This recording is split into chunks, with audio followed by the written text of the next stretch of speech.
Once upon a time, there lived a king and queen who had no children. Oh, I long for a little daughter more than anything in this world. Do not worry. We will have a beautiful daughter.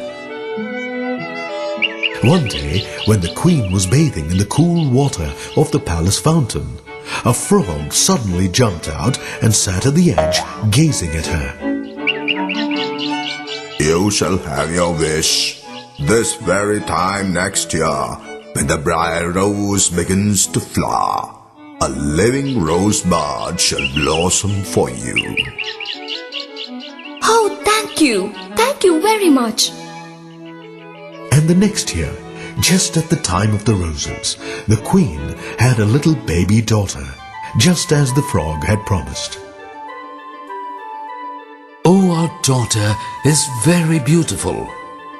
My joy knows no bounds. We have to give a name for our daughter, so please make arrangements.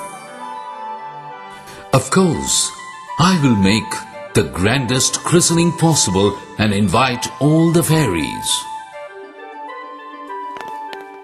The day arrived. The palace was filled with guests. The king and the queen received the guests and honored them.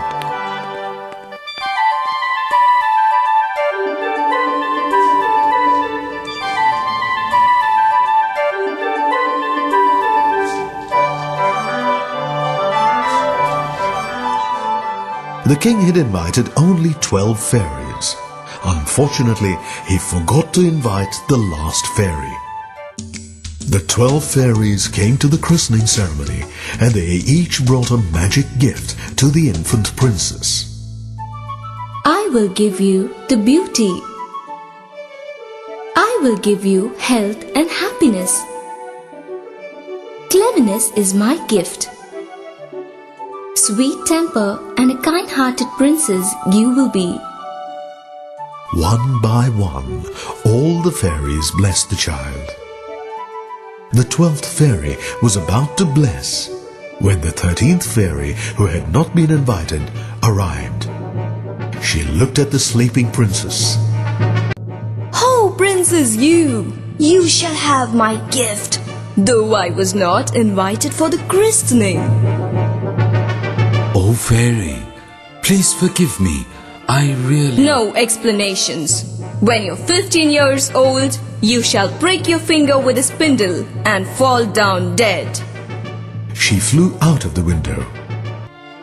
Everyone stood quite silent with grief and horror, until the 12th fairy stepped forward and waved her wand. I have still a gift to bestow, and though I cannot change wicked fairy's prophecy, I can at least make it less evil. The princess shall not die when she breaks her finger with a spindle, but she shall fall into a deep sleep, which will last 100 years, and along with her, everyone in this palace too will fall asleep. Oh, thank you so much. Then all the fairies left the palace. What will we do now? Please do something. We have to save our only child. Do not worry.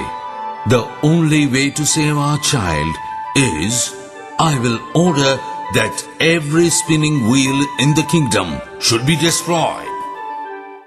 The king's order reached every nook and corner of the kingdom. Everyone who owned the spindle brought it to a public place and burnt down the whole lot. And very soon, not a spindle was to be found throughout the length and breadth of the land.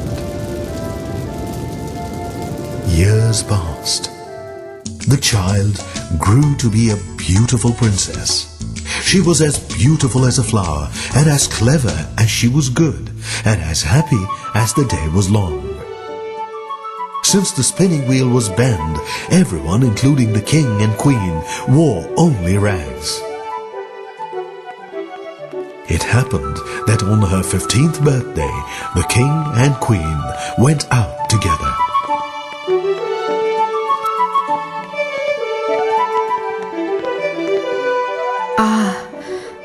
left alone in the palace and feeling bored. Let me go through all the rooms in the palace and look for adventures.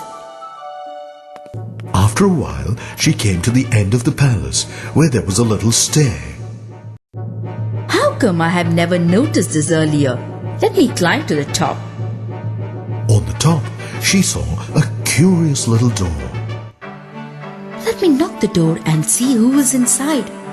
The princess knocked, and an old, cracked voice cried out. Come in. And when the princess opened the door, she saw a little old woman sitting there with a spinning wheel, spinning soft white yarn. Oh, what a funny thing that is. I had never seen such a thing before. I would love to make it go whirling round and round. Oh, can I have a try?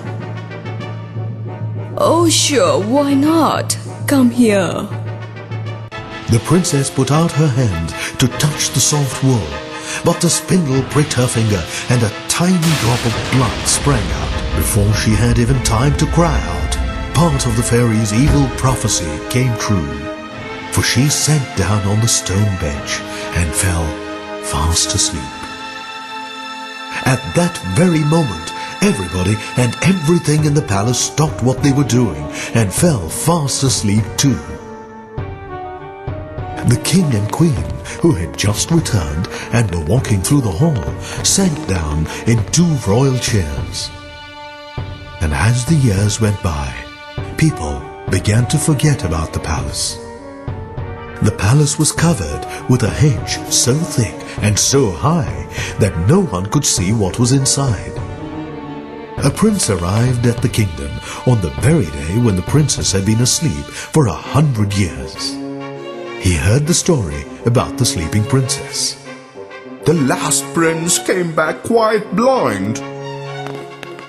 The thorns in the hedge will tear you to pieces.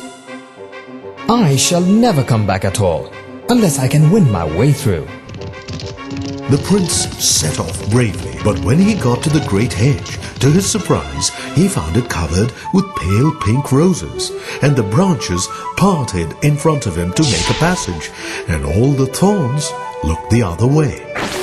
He saw the horse with the corn in the mouth, pigeons sleeping with widespread wings. Oh my God, even the king and queen are fast asleep. Let me check all the rooms.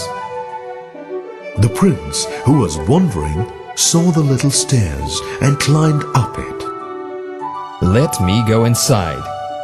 He opened the door and stepped inside, but stood still in wonder and delight. The princess lay there fast asleep, her fair face turned towards him, just as she had sunk down to rest 100 years ago. Oh, what a beauty! I have never seen such a beautiful girl. I wish to marry her. The prince slowly touched her hand. The moment he touched her hand, a miracle happened. The prince was wonderstruck. The princess's eyelids quivered, and the next moment, her eyes opened. She looked up and saw the prince, and when their eyes met, she gave a little cry of joy. Oh, you have come at last. I have been dreaming and dreaming of you, and I thought you were never coming to wake me. Now, the moment the princess opened her eyes, everyone and everything in the palace began to wake too.